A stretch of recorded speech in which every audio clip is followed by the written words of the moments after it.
Hello, Father John Dunn with you on this, the 32nd Sunday of the Church's year, and in Auckland still at lockdown level 3. I'd like to particularly acknowledge this Sunday the suffering that this lockdown has caused people, the personal suffering, anxiety about the future, stress, sleeplessness, mental issues, and its effect on our family and those we love. Hang in there. To you I bring the love and support and prayers of the beautiful people of our two parishes. Suffering and the future.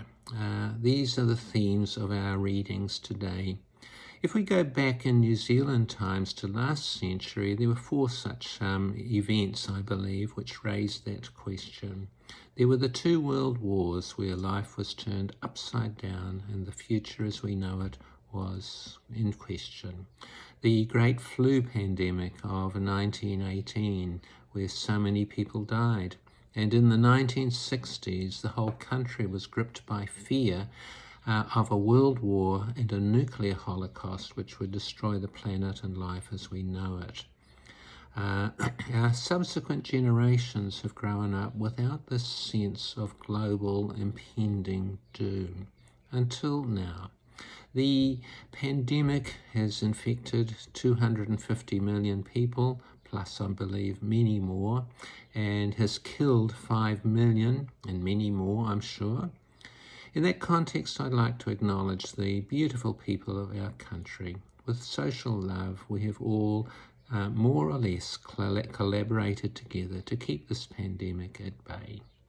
I'd also like to stress what our scientists and our politicians have done. They're always at tension, but by and large, we are COVID-free.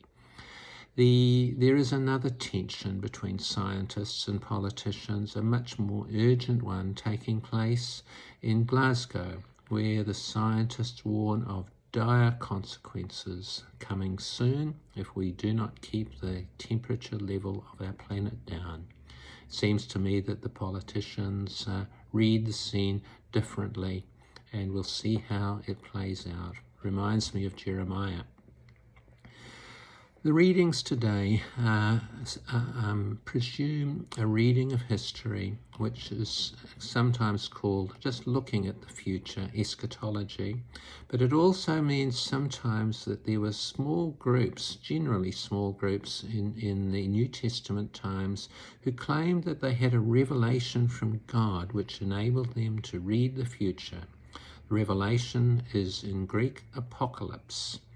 And what it seemed to be, the pattern it took was it acknowledged present suffering, forecast future suffering, and then forecast an intervention by God who would punish the wrongdoers.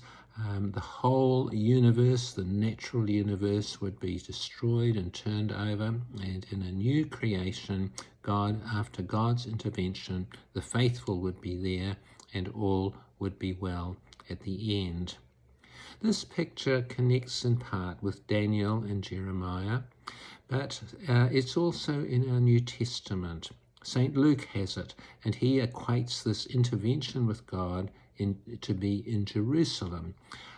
St. Mark today invites us not to take it literally, but his key point is speaking to people of apocalyptic tendency, we do not know, and that's his word to us today.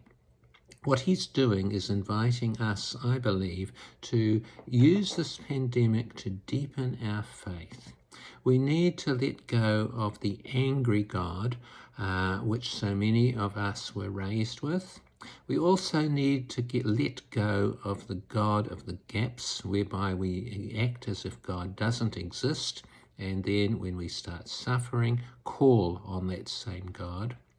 We need to deepen our spirituality and our understanding of God as ever greater than that. We need likewise to come back to the central part of the teaching of Jesus, whose kingdom is like a parable of God. There in the New Testament, God is revealed as a God of love, and God's other name is compassion, which means suffering with. It means setting aside an immediate solution to things and trying to come close to Jesus, who is able to invite us into a love of God, a love of neighbor, and a love of self. Pope Francis is inviting us these days to see the Holy Spirit active in our lives and in our world, and then to discern as mature Christians, engaged with politicians, with science, with the global warming, and our church, to change things, to raise our children with a view whereby we discern with the Holy Spirit what is the appropriate way to bring God's healing and life-giving love to our world.